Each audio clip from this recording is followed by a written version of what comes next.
You want me to tell you guys the truth? That guy hit. The world would be a lot better with people like that if they were not alive. And Holy shit. I'm retarded. No, dude, don't apologize. There's nothing wrong with saying that. If you're saying it in a non-racist way with your friends and you're not doing it on stream and they're okay with you doing that, no, it's not about shut up, Aiden. I don't care, bro. I'm being real with you guys. Welcome back, and today we're talking about Adin Ross Again! and his black friends, because clearly Adin Ross can't be racist because he has black friends. I could care less. And yes, I'm talking none other than the Big Mac Snack Attacks, the Poetic Flacos, and the Cuffums of the world. And let's keep it Andre 3 Stacks. These dudes really are not his friends. Adin Ross, listen to me, when you understand that a dude like Adin Ross is 25 years old, still acting like a child, choosing to throw rocks and hide his hands. What grown individual wants to be friends, wants to any kind of genuine interaction, genuine relationship with someone like that? It's damn near impossible. If you have a sensible, good head on your shoulders, nobody is going to want to sound you. It's just not worth it. You're insufferable. Now, in my last video on Adin, it was a little rushed. It was a little in the moment. It was a little clunky and kind of all over the place. So this video is kind of a part two and kind of a polishing up of the last one. More or less, I'm going to be getting into... I did get into the fact that Adin Ross, his come up was basically pretending to be gay and scamming and promoting gambling to children and endorsing Trump. Now, given the situation at hand, the issue, Adin keeps trying to say that he's not a racist and that everyone talking about the situation, we're just trying to blindly support Doechii. And if we really wanted to support Doechii, we would just promote her streams. We just basically put money in her pockets. Now, the issue when it comes to someone like Adin, of course he would say that because Adin has nothing but money. The reality is, it's not even...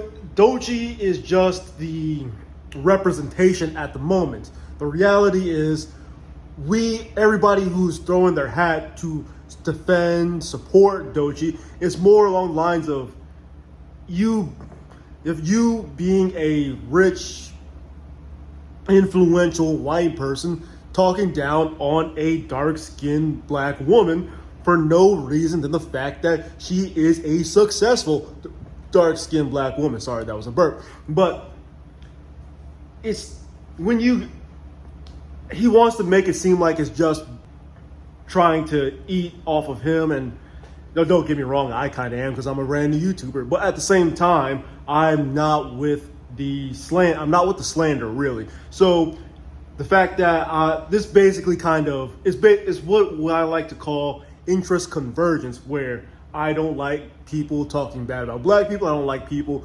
promoting false narratives.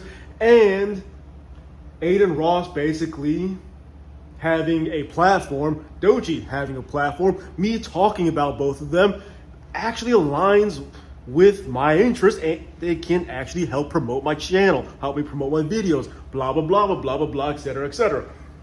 That being said, Adin Ross is absolutely a racist, and him talking about how he's donated $100,000 to his neighborhood, to his back home, that just further proves that he believes that he can buy the ability to say negative shit about black people.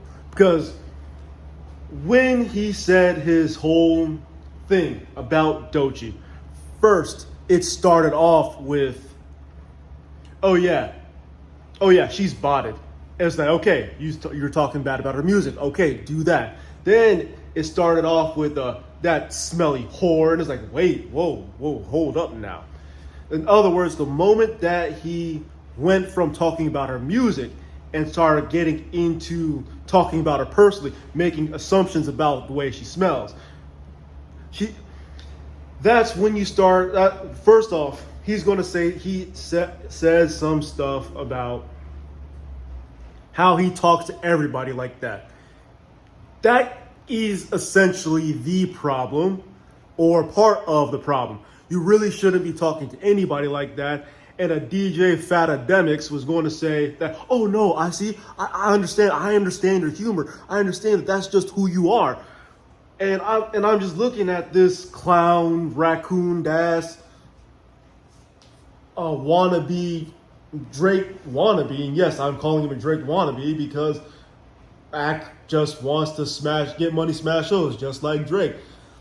And the thing about it is, okay, cool, do that, but understand that if you want to be this dude who's got the clout, who's got the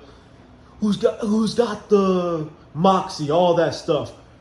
So instead of relying on Joe Budden and Glasses Malone to try and bridge the gap, you should be the one to bridge the gap. You should be the one talking to Adin Ross about how, hey, you shouldn't do that. You want to make more money? You should do this. You should put your name into this. You should stop doing that. But instead, you, a man about the same age, I think he might be older than Drake, with a platform himself, is actually on your knees just.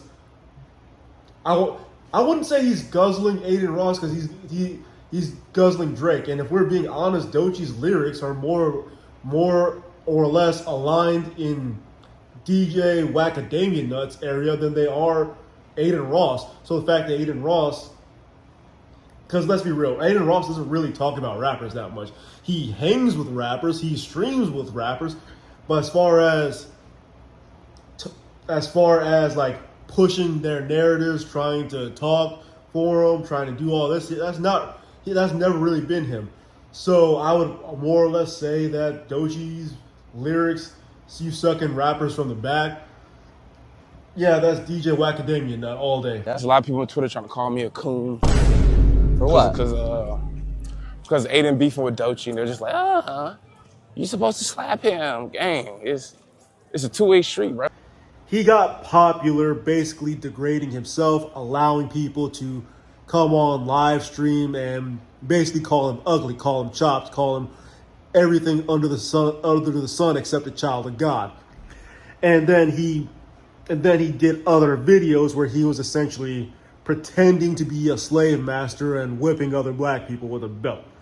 And it's just lame, it's just corny, it's just goofy, it's ridiculous. And then when all this stuff came out, all this stuff happened over the weekend, he's talking about, please stop talking bad about Doechie when I'm in the room. They're all calling me a coon. Compliments because you are. You're not really providing real pushback to Adin when he does when he says and all this stuff. And the worst part about it is you see Cuffham getting visibly upset when it first started happening, but he held himself. He prevented himself from saying what he really wanted to say. And the thing about checking someone is not as over the top as, hey, motherfucker, don't do rubber. No. Checking someone is as simple as, hey, yo, you said and did all this stuff, and honestly, I don't want my name attached to that. I mean, I'll be back, but you just gotta fix yourself. You gotta fix your shit, and I'll be back then. That's really more or less all you have to do when someone's out of pocket. You don't really need to just, bitch. No, you don't need to do that. You don't need to do that. There are certain situations that may dictate that tossing someone into a bush might necessarily be the best course of action, but that's not an all the time thing. And as far as the poetic Flacos of the world, I I cannot rock with Poetic Flacco. I don't get me wrong. I can watch his content. It's him. It's his actions. Everything that I know that he's done on camera. It's just weird. Flacco hates hood rappers, but he chooses to, that when he finally got money, he does hood rapper stuff. He starts money spreading. He starts showing off his Rolexes. He starts telling people, "Oh, what, you got a problem with me? Pull up, pull up, pull up." And it's like, Flacco, bro, that shit's lame. If you don't like rappers, why are you trying to act like them? And now, moving forward from that, every time he tries to have an opinion on hip hop news, like whether it's Drake, Kendrick Lamar, or just people who in general, he always is on the wrong side of rap history. When I say he's on the wrong side of rap history, I mean his opinion is always Drake's the GOAT, K-Dot's botting, and Megan Thee Stallion and Cardi B are terrible rappers. And it's like, God, and it's like, bro, tell me you hate women rap without telling me you hate women rap. Now, I'm not calling Kendrick a woman rapper. For the love of God, that is not what I'm saying. For those you don't know, a little bit about myself, my favorite rapper is Ace Hood, but that's partially due to the fact that half my family is from the South Florida area. So to this day, I still bump Hustle Hard when I'm in the gym, on the treadmill, pump and iron, whatever. Hustle, hustle, hustle, hard, hard. Closed mouths don't get fed on this boulevard. I'm gonna cut that. I'm gonna cut the fuck out of that. But no, is when his last video essentially reinforced the fact that he doesn't rock with a lot of women rappers, when he talked about the Milagro and Megan Thee Stallion situation, where he, for the most part, essentially ended it saying that Megan Thee Stallion should be ashamed of herself for attacking journalists. And the reality is that Milagro chick isn't really a journalist. All she did was promote false narratives, including the AI sex tape of Megan Thee Stallion. She pushed all that stuff. And for Flacco, the man who always wants to talk about people lying on his name, calling him a PDF file, because his last name is Jala, and the people they're talking about is a relative of him, not necessarily him. He always wants to tell you that that's not him. He always wants to bring you that up, but then wants to say that what Megan Thee Stallion going after people falsifying narratives, she should be ashamed of herself. Flacco, you are you're terrible for that.